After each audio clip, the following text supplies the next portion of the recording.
The Sound of Sirens, a haunting urban tale. When I was 10, I learned what death really sounded like. It wasn't the screaming, it wasn't the gunshots, it was the silence afterward. My big brother Juan used to walk me to school every morning, 17 years old.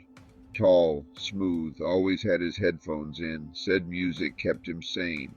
That morning he left early, said he had to handle something. 2 hours later, I heard the sirens.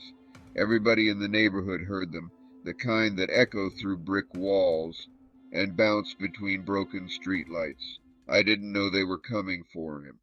When I saw the yellow tape outside the bodega, I ran as fast as I could. I didn't cry when I saw him on the ground, didn't scream at all, didn't faint, just stood there, staring, unable to move, because when you grow up where I did, you learn real early that emotions get you hurt. The police pushed me back, asked me if I was family or just a friend. I remember the way his headphones were still around his neck, one earbud dangling, still playing Bad Bunny.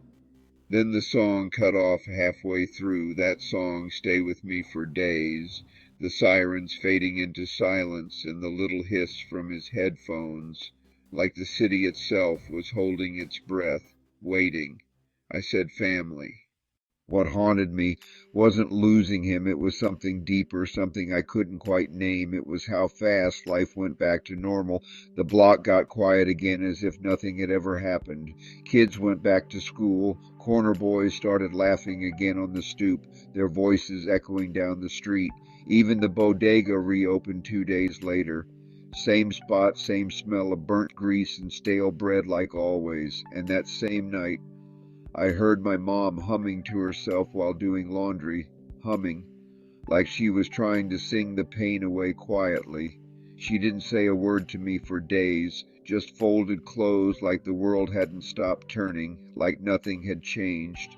I remember thinking, maybe silence is just how people survive out here, holding everything inside. Years went by, new faces moved in, gentrifiers painted over the graffiti on the corner. They built bike lanes where we used to light candles for the dead. But every now and then, I'd hear those sirens again. Same pitch, same echo, same chill in my bones. And I'd stop. Wherever I was, work, the train, the gym, didn't matter. I'd stop and listen, just to hear how long it took before the silence came, because that's the real sound of death where I'm from. Not the violence itself, but the quiet that follows it. Last summer I went back to the block. It was the first time in years, and everything felt both familiar and strange. They tore down the old bodega and put up a new corner cafe, one of those spots that sell $7 lattes and gluten-free muffins with big windows and fancy lights. But I swear, when I stood there I could still feel it. The air was thick, heavy with memory, like it remembered everything that happened. There's a mural on the wall now, bright colors, raised fists, and faces of kids who never made it to 20, their stories painted for everyone to see. They painted Juan there too, right in the center, blue hoodie, headphones around his neck, just like he always wore them, eyes looking straight at you, almost like he's still watching over the block. I stood there for a long time, didn't say nothing, didn't take a picture, just listened to the city breathing, and for a second I thought I heard it again, that familiar song, that faint bass like a memory trying to break through, like a song stuck between stations, never quite clear but always there. But maybe that was just my mind playing tricks on me in the quiet, or maybe some songs never stop playing, echoing through the streets long after we're gone. You know, people talk about healing like it's a finish line, like one day you wake up and the pain's gone, but where I'm from, you don't heal. You just learn to carry it different. Every siren I hear reminds me that somebody's world just got quiet. I don't flinch anymore. I don't pray. I don't even look out the window. I just listen, waiting for the silence that follows. This story was called The Sound of Sirens. If you've ever lost someone to the street, you know that silence hits different, echoing in your soul. This is sights of horror, where real life is the scariest thing you'll ever hear. make the background music even more haunting and scary. You made it to the end, but the city don't sleep. There's another story waiting in the dark. Hit that sub, turn on the bell, and meet me back here next time, if you brave enough, on the YouTube channel Sights of Horror. The Dark Apartment, urban horror story that'll haunt you. We lived on the 5th floor of a rundown apartment complex on the east side of the city, the kind of building that smelled like wet concrete, old cigarettes, and broken promises, paint peeled from the walls like skin after a burn. The elevator groaned every time you stepped in it, and the hallway lights buzzed that ugly yellow glow that made everything look sick. Mom worked nights at the hospital. That meant most nights it was just me and my little sister Kayla. She was 8, I was 13. Old enough to pretend I wasn't scared of the dark, but young enough that I still was. The building had a problem. The power kept cutting out, sometimes for a few minutes, sometimes all night. Every time it happened, the air changed, the walls felt closer, the silence got heavier, and somewhere in that silence, I'd start to hear things. Not the kind of noises you can brush off. I'm talking about footsteps, slow, dragging, coming from the hallway inside our apartment, then whispers, muffled, low, but they'd shape my name, Trayvon. The first few times I thought maybe it was the neighbors, old building, thin walls, but these whispers, they came from inside our apartment. I told Mom one morning after she got off work. She looked at me with those tired eyes, the kind that don't see sleep for days. She said, "That's just the building settling. You watch too many scary movies." But the building didn't whisper my name. Kayla said she heard it too. She said she saw someone in the dark once standing by her bedroom door. I told her it was just her imagination, but deep down I knew she wasn't lying. It was a Thursday night. Mom's shift ran late. Rain was tapping on the window and the whole city felt heavy, like the night was holding its breath. We were watching TV, trying to stay awake, when everything went black. The kind of dark where you can't see your hand in front of your face. I froze. Kayla started crying. I told her, "It's okay, the lights'll come back," but my voice didn't even sound like mine. I grabbed the flashlight from the drawer, clicked it on. Nothing. Dead batteries. So I went to the kitchen, found the biggest knife I could. Then I stood in the hallway. That's when I heard it, that same sound I'd been hearing for weeks. Breathing. Slow. Heavy. Right at the end of the hall where the shadows were thickest. And then it laughed. A low, broken laugh, like a grown man choking on his own saliva. I could feel Kayla clutching my arm, whispering, "Don't go, Trayvon." But I had to look, so I took one step forward, then another. The hallway stretched, long and black, like the dark itself was pulling me in. I kept the knife up, shaking, listening to that laugh bounce off the walls. Then, just as I was about to swing, the lights flickered back on, and there was nothing there, just the hallway, still, empty. But I swear, I could still hear the tail end of that laugh, curling through the air like smoke. We moved out a few months later. Mom said the rent went up, but I think she felt it too, that presence in the dark. She just never said it out loud. Years passed. I tried to forget. New school, new apartment, new everything. But every now and then, when the lights flicker or the power cuts out for a second, I still freeze, still hear that laugh.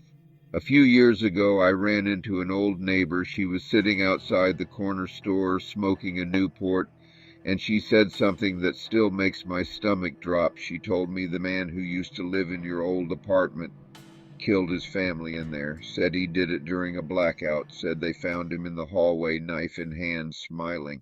Now I live alone, different city, different life, but sometimes when the lights go out, I catch myself holding my breath again, listening. I still hear those footsteps, still feel the weight of those whispers brushing past my ear, and sometimes I hear that same laugh, not loud, not in my head, right there in the dark corner of the room. It's like the darkness itself remembers what happened there. like it followed me, clinging to me the way trauma does, because maybe the things we survive don't just stay in our minds. Maybe they stay in the walls, in the shadows, in the dark, waiting for the lights to go out again. Sometimes I wonder if the pain we live through ever really leaves the room, or if it just learns how to whisper your name when the lights go off. You've been listening to The Dark Apartment, an original story from Sites of Horror. If you ever lived somewhere that made you afraid of the dark, maybe it wasn't just the dark you were afraid of. You listened all the way through. That means you're part of this now. Like the video, share it, and let somebody else hear what lurks outside their window tonight. See you back here on the YouTube channel, Sites of Horror. The Things I Heard in Apartment 3B Urban Horror Story. You ever live somewhere that don't let you sleep right? Where the city noise stops, but the silence keeps talking? That was me. Summer of '04, my mom's, me, and a two-bedroom in an old brick block off 143rd and Lenox. Everybody called it the Bricks. If you from the hood, you know every building got that one place people crossed the street to avoid. In ours, that place had a number 3B. It wasn't haunted by spirits, at least not the kind folks say boo about. It was haunted by sound, by things that lived inside concrete and neglect, and by something else people silence. We lived on the second floor right under 3B, windows boarded, door nailed, a stink that slipped through vents like bad weather mildew, old smoke, rot. Neighbors said it'd been empty since before I was born, but sometimes, in the thick of night, I'd hear things, knocks, dragging, like a chair being scraped across hardwood. Only the building had tile, and the only thing up there was empty air. At 10 years old, explanations wearing grown-up tones didn't hold weight. My moms would tell me, baby, the building's settling. She'd say it like a prayer, like repeating it would make it true. But the building, it had a voice of its own, and on bad nights, it used my name. That summer was a blackout. Summer heat pressed on windows like another person in the room. Fans spun but did little. Then the lights went out, and the city went hush. The fan stopped, the fridge went silent, and every clock on the block quit ticking, then thump. Something upstairs slammed like a fist against wood. I froze. My mom grabbed a flashlight and told me to stay. She didn't mean it. You don't tell a 10-year-old to stay when the house starts talking. We stepped into the hallway, black, smell of burnt wires, sweat, and under that wet dirt, like somebody carried the city's gutter in on their shoes. Then the dragging again, closer, careful, like someone learning how to move without waking the building. Footsteps right above us, slow, heavy, pacing, back and forth, back and forth. I whispered, "Ma, ain't nobody living up there, right?" She didn't answer, only looked at the stairwell the way people look at trouble they know they can't stop. As she stepped toward the stairs, the footsteps stopped, dead quiet. Then one stomp, so loud the ceiling dust rained on my face. My mom dropped the flashlight. It spun on the floor. The light cut a circle, and for a heartbeat I saw something at the top of the stairs. A figure, not a shadow you could blame on wiring. A man, barefoot, still, head cocked like he was listening to a radio only he could hear. I remember thinking, this is real. Not a story, not a nightmare. Real. When the power came back, the next minutes felt like a bad joke. The hallway hummed. The man, gone. No signs he was ever there, nothing to hold on to. My mom called the manager the next morning. He told a story I'd heard 100 times in blocks like ours. The last tenant cracked after something broke inside him, went quiet, locked his door, never coming out. 2 kids vanished. Neighbors heard screaming coming from his apartment. Cops broke in but found him just sitting, quiet as a closed book. No girls, no answers, just a sealed apartment and a rumor thicker than paint. People talk different around things they don't want to touch. They whisper about what a man did or what the building swallowed, then look away like they scared the thought would bite them. We left when I was 13. Mom said the place had bad energy, said it out loud so the building could hear it. We moved. Life did what life does. bills and babies and funerals. Years later, after my mom passed, I went back. Maybe for closure, maybe to find the courage to step into a door she never wanted me to open. The block was condemned, windows punched out, graffiti layered on itself, weeds claiming the stoop. The numbers were still on the doors, though, like teeth that wouldn't stop showing. 3B looked worse somebody had pried at the wood. Scars from a tool, from desperation, from somebody trying to get in or out. On the lower corner of the door, scratched deep into the paint, I saw letters. 3 letters. D. A. R. My mom's initials. I didn't think. I forced the door further, kicked and pushed. It gave with a sound like old bones. The inside smelled like rot and old smoke, and something sweeter, the smell you get when people try to hide the truth and fail. Dust that rose like a sigh. First thing I saw was a child's shoe, pink, a little sparkle, dirty at the sole.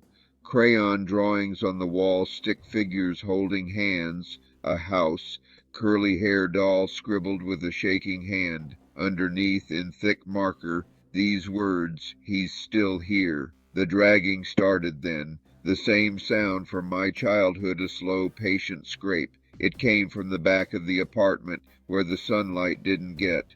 I walked toward it. The air changed, gets colder in ways a room shouldn't. There was a closet door half open. I pushed it. Nothing.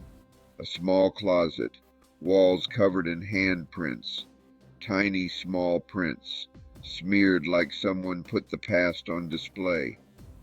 I remember the sound of my breath, my heartbeat, the world narrowing to the simple fact that whatever walked those halls had been hidden by people who were supposed to protect each other.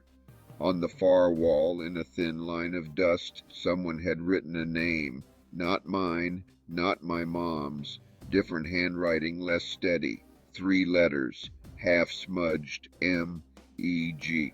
There's no neat ending to how I felt then. Just 1,000 questions crowding the same small space. Where were the kids? Why my mom's initials on the door? Did she ever try to open it and change something she couldn't? Or did she leave a mark, an anchor, so the building would remember her and not swallow her whole? I left.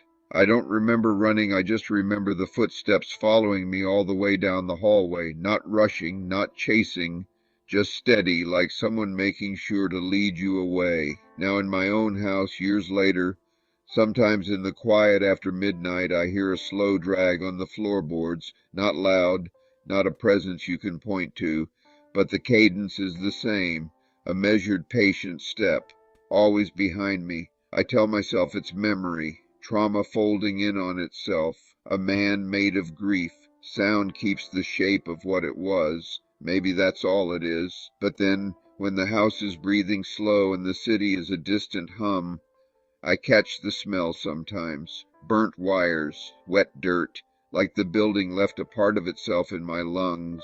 And when that smell comes, I hear my mom, not the exact words, but the tone she used when she tried to make the world less heavy for a 10-year-old. Don't pay it no mind, baby. The building just settling. Sometimes the voice doesn't sound like my mom. Sometimes it sounds like a man. Sometimes it sounds like the building itself. All I know is when the night folds, that drag keeps time with my breath, and I sleep with one ear listening for the thing that learned my name in the dark. So if you ever pass an old brick building like that, and there's a door with numbers and a scratch at the bottom corner, cross the street, look once, and listen, because sometimes the worst things in the city aren't the ones that scream, they're the ones that taught themselves to walk quiet. Don't pay it no mind, baby. The building just settling. Think you've seen it all in your city? Think again. Subscribe to the YouTube channel Sights of Horror, where every block has a secret and every night has a story.